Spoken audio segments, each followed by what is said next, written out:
அக்காவை லவ் பண்ணுறாளா இல்லை தங்கச்சியை லவ் பண்ணுறாளா அப்படின்னு ஆல்ரெடி நான் ஒரு பெரிய குழப்பத்தில் இருந்தா சம்மந்தமே இல்லாமல் இந்த ஸ்கூட்டி வேற மிஸ்யூன்னு சொல்லிட்டு போய் என்னை எக்ஸ்ட்ரா குழப்பி விட்டா. இவங்க 2 பேரும் நம்மளை கன்ஃபியூஸ்லேயே வச்சுருக்காங்களே அப்படின்னு நான் யோசிச்சுட்டு இருந்தப்போ தான் என்னை குழப்பி விட்டுட்டு அதுங்க 2 ஜாலியாக சிரித்து பேசிக்கிட்டே என்னை பார்த்த மாதிரி நடந்து வராங்க. மொழி என்னை பார்த்து, என்ன மேடம் ஜாலியாக உட்காந்துருக்கீங்க அப்படின்னு கேட்டா. நான் அதுக்கு அவளை முறைச்சனா, சரி டென்ஷன் ஆகாத, ஜூஸ் குடி கூலாயிருவேன் அப்படின்னு சொல்லிட்டு ஜூஸ் எடுத்து எனக்கு கொடுத்தா. நான் குடிச்சிட்டு இருந்தேனா அப்போ மொழி ஸ்கூட்டிக்கிட்ட 2 ஜூஸ் தான் இருக்குது, உனக்கு வேணாமா அப்படின்னு கேட்டா. அதுக்கு ஸ்கூட்டி எனக்கு இல்லாமலா அப்படின்னா. அப்போ எங்கே அப்படின்னு கேட்டா. இதோ இப்போ வரும் பார் அப்படின்னு சொல்லிட்டு குடிச்சிட்டு இருந்தேன் என்கிட்ட வந்து பிடுங்கி அவள் குடிக்க ஆரம்பிச்சிட்டா. உடனே நான் அவகிட்ட, ஏண்டி ஜூஸ் வாங்க காசு இல்லைனா என்கிட்டயா சொல்லியிருக்கலாம்ல, நான் உன்னை எக்ஸ்ட்ரா வாங்கி கொடுத்துருப்பேன்ல, இப்படி நான் குடிக்கிறத பிடுங்கி குடிக்கிறியே உனக்கு வெக்கமா இல்லையா அப்படின்னு கேட்டா. அதெல்லாம் இல்லை அப்படின்னு சொல்லிட்டு ஜூஸோடு அங்கேருந்து எஸ்கேப் ஆகிட்டா. இதெல்லாம் பார்த்துட்டு இருந்த மொழி, என்னடா நடக்குதுங்க, இன்ஜெக்ஷன் போட போயிட்டு வந்தேன், அதுக்குள்ளே இங்கே என்னென்னமோ பண்ணி வச்சுருக்கீங்க, தாரா என்ன நடக்குது அப்படின்னு கேட்டா. அதெல்லாம் ஒன்றும் இல்லை, நீ டாப்பிக்க மாற்றாத, உன்னோட கதையை கன்டினியூ பண்ணு அப்படின்னு.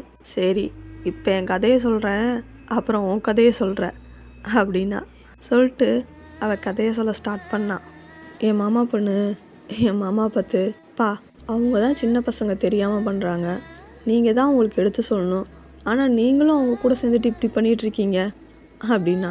அதுக்கு மாமா, அம்மா நான் அவளுக்கு அட்வைஸ் தாம்மா பண்ணிகிட்டு இருந்தேன், காலேஜில் போய் இப்படிலாம் சண்டை போடக்கூடாது, ஒழுங்காக படிக்கணும் அப்படின்னு நான் அவளுக்கு எடுத்து சொல்லிட்டு இருந்தேம்மா அப்படின்னாரு.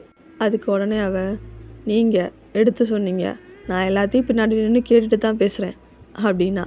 அதுக்கு உடனே மா உண்மையை தான் சொல்கிறேன், இப்போ கூட அவகிட்ட சொல்லிட்டு இருந்தேன், உன்னை அடித்தது தப்பே இல்லை, இந்த மாதிரி நடந்துக்கிட்டால் அடிக்க தான் செய்வாங்க அப்படின்னு சொன்னேம்மா அப்படின்னாரா. உடனே நான் அவர்கிட்ட சொன்னேன், ஐயோ மாமா உன் பொண்ணை பார்த்தோன்னே அப்படியே பல்ட்டி அடிச்சிட்டல, வருவல அப்புறம் பார்த்துக்கிறேன் உன்னை அப்படின்னு. அதுக்கு மருமகளே நீயாவது பேசிட்டு தான் அடிப்ப, அவள் அடிச்சுட்டு தான் மருமகளை பேசுவா அப்படின்னு நாங்கள் 2 பேரும் பேசிகிட்டு இருந்தோமா. அதை என் மாமா பொண்ணு பார்த்துட்டு, அங்கே என்ன 2 பேரும் குசு குசுன்னு பேசிகிட்ருக்கீங்க அப்படின்னு கேட்டா. அதுக்கு என் ஃப்ரெண்டு சும்மா இல்லாமல், ஐயோ அக்கா நான் அந்த குசு குசு இல்லை, உங்கள் அப்பா தான் அப்படின்னு தேவையே இல்லாமல் அந்த இடத்துல ஒரு நகைச்சுவையை போட்டா. சும்மா இருந்தாவ எக்ஸ்ட்ரா காண்டாயிட்டா. உடனே கீழே குமிஞ்சு ஏதோ தொலைவிட்டு இருந்தாளா. எங்கள் மாமா உடனே, என்னம்மா தொலைவுற, வாங்கிட்டு வந்த கேட்க எங்கேயாவது மறந்து வச்சிட்டியா அப்படின்னு கேட்டார் பாருங்க. ஆமாப்பா இதோ இங்கே தான் வச்சேன் அப்படின்னு சொல்லிட்டு எங்கள் தாத்தாவோட வாக்கிங் ஸ்டிக்கை எடுத்துகிட்டு எங்கள் 3 பேரையும் அடிக்க துரத்துனா பாருங்க. அப்போ என் ஃப்ரெண்டு வாச பக்கமாக எகிரி குதித்து ஓடிட்டு, மொழி நாளைக்கு உயிரோடு இருந்தனா காலேஜில் பார்க்கலாம் பாய் அப்படின்னு சொல்லிட்டு எஸ்கேப் ஆயிட்டா. இந்த மாமா, மருமகளே மாமாவுக்கு வயசாயிடுச்சுமா, அடி தாங்க முடியாதுமா, எப்படியாவது காப்பாற்றுமா அப்படின்னாரா. இதெல்லாம் கேட்டல அப்போ யோசிச்சிருக்கணும் அப்படின்னு. மருமகளே காப்பாற்றுமா அப்படின்னு பேசிகிட்டு இருந்தவர் திடீர்னு என்னை தள்ளிட்டு குறுக்கால பூந்து பாத்ரூம்குள்ளே போய் ஒழிஞ்சுக்கிட்டாரு. இவங்கெல்லாம் எஸ்கேப் ஆகவும் அவள் கையில் சிங்கிளாக நான் மட்டும் மாட்டிக்கிட்டேன். துரத்தி அடிச்சாவார், என்ன அடி தாங்க முடியாமல் எகிரி குதித்து கிச்சனுக்குள்ளே ஓடினேன். அங்கே என் தாய்க்குளமும் எங்கள் அத்தையும் நின்றுட்டு இருந்தாங்க, அவங்க பின்னாடி போய் ஒளிஞ்சுக்கிட்டேன். அப்போ எங்கள் அத்தை, குழந்தைய எதுக்கடி அடிக்கிற அப்படின்னு கேட்டாங்க. அதுக்கு இவ குழந்த, இவளால் இன்றைக்கி காலேஜில் பெரிய கலவரமே நடந்திருக்கும் தெரியுமா அப்படின்னா. உடனே எங்கள் அம்மா என் காதை பிடிச்சி திருகி, ஏண்டி ஆல்ரெடி 15 வருஷம் ஸ்கூலுக்கு 23 ஸ்கூல் மாற்றிட்டேன், இப்போ காலேஜ்லேயும் ஆரம்பிச்சிட்டியா, ஒழுங்காக இந்த காலேஜ்லேயாவது 3 வருஷம் படித்து தொலைஞ்சிட்டு வாவேன் அப்படின்னாங்க. நான் ஒன்றும் வேணுக்குன்னெலாம் பண்ணலம்மா, அவள் தான் என்கிட்ட வம்புழுத்தா, காது வலிக்குது, காதுலேருந்து கையெடுமா அப்படின்னு. உடனே எங்கள் அம்மா, நீலாம் என்ன பட்டாலும் திருந்தவே மாட்டேன், நீ அவளை அடித்தது தாம்மா சரி, இன்னும் 2 அடி சேர்த்து அடிமா அப்படின்னாங்க. நான் உடனே, தாய்க்கிழவி நீயுமா அப்படின்னு சொல்லிட்டு கிச்சன்லேருந்து எகிரி குதிச்சு பெட்ரூமுக்கு ஓடினேன். அங்கேயும் அவள் விடாமல் துரத்திக்கிட்டே வந்தா. பெட்ரூம்குள்ளே போய் வேகமாக கதவை சாத்திக்கிட்டேன். வெளியில் நின்றுட்டு, இப்போ கதவை திறக்கிறியா இல்லையாடி அப்படின்னா. திறக்க முடியாது போடி அப்படின்னு. இப்போ நீ திறக்கலை நான் கதவை உடச்சிக்கிட்டு வருவேன் அப்படின்னா. நீ உடச்சாலும் பரவாயில்ல நான் திறக்க மாட்டேன் போடி அப்படின்னு. அப்போ கதவுக்கிட்ட நின்றுட்டு இருந்தவ, அடிச்சிட்டமேன்னு மனசு கேட்காம ஐஸ்கிரீம் வாங்கிட்டு வந்தேன், உனக்கு சாப்பிட கொடுத்து வைக்கல, நான் போய் சாப்பிட்றேன் அப்படின்னா. அப்போ நான் வேகமாக கதவை திறந்துட்டு வந்து, ஐஸ்கிரீமா அப்படின்னு. அவள் இதான் சாக்குன்னு கதவை திறந்துட்டு உள்ளே வந்து என் காதை பிடிச்சி திருகி, இனிமேல் காலேஜில் சண்டை போடுவியாடி, டிசி குத்துந்தான் என்ன பண்ணியிருப்ப அப்படின்னா. அதான் பார்த்துக்க நீ இருக்கல்ல அப்படின்னு. எல்லா நாளும் நானே வர முடியாது அப்படின்னு. சரிடி இனிமேல் சண்டை போட மாட்டேன், காது வலிக்குதுடி கையிடுறி அப்படின்னு. அவள் கையெடுத்துட்டு, காது ரொம்ப வலிக்குதா அப்படின்னா. ஆமாண்டி எல்லாரும் காதுலேயே திருகுனீங்கன்னா அப்படின்னு. உடனே சரி வா ஐஸ்கிரீம் வாங்கி தரேன் அப்படின்னா. சாக்லேட் ஃப்ளேவர் வாங்கி தரியா அப்படின்னு. வாங்கி தரேன் வாடி அப்படின்னா. நாங்கள் 2 பேரும் அப்புறம் ஐஸ்கிரீம் சாப்பிட போனோம்.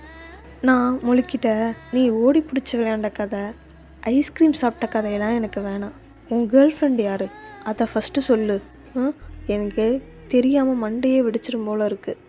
அந்த சீனியரா இல்லை உன் ஃப்ரெண்டா, 2 பேர்த்தில் யார் தான் மொழி உன்னோட கேர்ள் ஃப்ரெண்ட்? நான் எப்படா அவங்க 2 பேருன்னு சொன்னேன்? அப்போ அவங்க இல்லையா? அப்போ வேறு யார் தான்? என்னை துரத்தி ஒருத்தி அடிச்சா பாரு, அவ தான் என்னோட இன்பால். யார்? அந்த ஹெச்ஓடி, ஐ மீன் உன் மாமா பொண்ணு அவங்களா? அவளே தான் தாரா. ஆனால் அவங்களுக்கும் உனக்கும் ரொம்ப ஏஜ் டிஃப்ரென்ஸ் இருக்காதா? ஜஸ்ட் 10 இயர்ஸ் தான். ஆக்சுவலாக அவள் ரொம்ப நல்லா படிப்பா அண்ட் கோல்டு மெடலிஸ்ட் வேறு. அதனால நான் காலேஜ் ஜாயின் பண்ண இயர் தான் அவள் ஹெச்ஓடியாக ப்ரொமோட் ஆனா.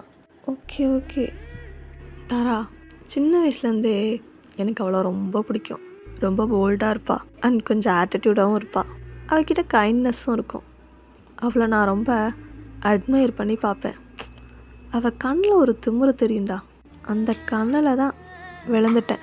ஏன் கிணத்துல விழுகலையா தாரா? அப்புறம் கண்ணில் விழுந்துட்டேன் மண்ணில் விழுந்துட்டேன்னு லவ் ஸ்டோரியை சொல்ல சொன்னால் உன் ஆளை பற்றி வர்ணிச்சிட்ருக்க. உனக்கு அவள் மேலே இருந்த க்ரஷ் ஃபீலிங் எப்போ லவ்வாக மாறிச்சு அதை சொல்லு மொழி. அதை விட்டுட்டு தேவையில்லாதெல்லாம் பேசிகிட்ருக்க. அது எப்போனா, நான் காலேஜ் படிச்சுட்டு இருந்தப்போ சீனியர்ஸ்க்கெலாம் காலேஜ் டூர் பிளான் பண்ணியிருந்தாங்க 10 days. அதுக்கு இன்பா தான் கூட போகிறதா இருந்தது. 10 நாள் அவள்லனா ஜாலியாக இருக்கலாம் அப்படின்னு ஹாப்பியாக இருந்தேன். அவளும் பேக் பண்ணி ரெடியானா. நான் தான் அவளை கொண்டு போய் காலேஜ் விட்றதுக்காக போனேன். அவள் காலேஜ் பஸ்ஸில் ஏறி போகிற வரைக்கும் எனக்கு ஒன்றும் தெரில, ஜாலியாக இருந்தது. ஐயோ இவ போகிறா அப்படின்னு. ஆனால் அந்த பஸ்ஸு காம்பவுண்டை திரும்பினதுக்கப்புறம் மனசு ஒரு மாதிரியாக இருந்தது. நான் வண்டி எடுத்துகிட்டு திரும்ப வீட்டுக்கு வந்துட்டு இருந்தேனா, எனக்கு எப்போவுமே ஒரு பழக்கம் இருக்குது. வண்டியில் உட்காந்தோடனே கண்ணாடி அட்ஜஸ்ட் பண்ணி பின்னாடி அவள் ஃபேஸை பார்ப்பேன். அதே மாதிரி கண்ணாடி அட்ஜஸ்ட் பண்ணி பின்னாடி பார்த்தனா, அப்போ அந்த கண்ணாடியில் எதுவுமே தெரிலையா. அந்த கண்ணாடியில் தெரிஞ்ச அந்த வெறுமை என்னை ஏதோ பண்ணுச்சு. அவளை நம்ம மிஸ் பண்ணுறோமோ அப்படிங்கிற ஒரு ஃபீல் வந்துச்சு. வீட்டுக்குள்ளே போனால் வீடு ஃபுல்லாக அவளோட ஞாபகமாக நிறைஞ்சிருக்கு. எங்கள் அம்மா சாப்பிட்றியான்னு கேட்டாங்க. இல்லைம்மா பசிக்கலை அப்படின்னு சொல்லிட்டு என் ரூமுக்கு போனேன். என் ரூம் கதவை திறக்கிறதுக்கு முன்னாடி ஒரு செகண்ட் அப்படியே நின்றுட்டேன். ஏன்னா என்னோடய நாள் தொடங்குறதும் அவளோட முகத்தில் தான், என்னோடய நாள் முடிகிறதும் அவளோட முகத்தில் தான். இன்றைக்கி குட் நைட் சொல்ல அவள் இல்லையேன்னு நினைக்கும் போது ஒரு மாதிரியாக இருந்தது. அப்போ தான் ஃபோனில் ஒரு நோட்டிஃபிகேஷன் சவுண்ட் இன்பா கிட்ட இருந்து தான் குட் நைட்டுன்னு. அப்போ என்னையும் அறியாமல் ஃபோன் எடுத்து நான் அவளுக்கு மிஸ்யூன்னு ரிப்ளை பண்ணிட்டேன். அதை பார்த்துட்டு அவள், என்னடி சரக்கு கிறுக்கு அடிச்சிருக்கியா, நான் இல்லைன்னு ரொம்ப ஜாலியாக இருப்பேன் போல் அப்படின்னா. நான் உடனே முறைக்கிற மாதிரி ஒரு ஸ்மைலியை போட்டேன். அதை பார்த்துட்டு, சரி கோவப்படாத, நான் வர வரைக்கும் கேர்ஃபுல்லாக இரு, ஓகே டேக் கேர் அப்படின்னு போட்டு கடைசியாக மிஸ் யூ டூ அப்படின்னு போட்டா. அந்த மிஸ் யூ டூவை பார்த்தோன்னே எனக்கு எவ்வளோ ஹாப்பியாக இருந்தது தெரியுமா. அதை வார்த்தையால் சொல்லவே முடியல. ஏன் மொழி, மிஸ் யூ தானே சொன்னாங்க, என்னமோ லவ் யூ சொன்ன மாதிரி இவ்வளோ எக்ஸைட்டாக ஃபீல் பண்ணுற? தாரா, லவ் யூவை விட மிஸ் யூக்கு தான் வேல்யூ ஜாஸ்தி.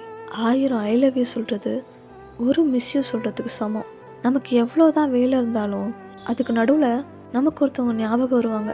அவங்க நம்ம கூட இருந்தால் நல்லா இருக்குமே அப்படின்னு தோணும். அப்படிப்பட்டவங்க மேலே நம்ம வச்சுருக்க அந்த லவ்வையும் கேரையும் ஒரு சின்ன வார்த்தைக்குள்ளே அடக்கி சொல்கிறோம்னா அப்போ அதுக்கு தானே வேல்யூ ஜாஸ்தி. அதனால தான் மிஸ் யூ ரொம்ப பெரிய வார்த்தை. அது மனசுலேருந்து சொல்லும் போது அதோட மதிப்பு அதிகம். மொழி, மிஸ் யூங்கிற வார்த்தை இவ்வளோ பெரிய வார்த்தையாக இருக்கும்னு எனக்கு தெரியாமல் போயிடுச்சு.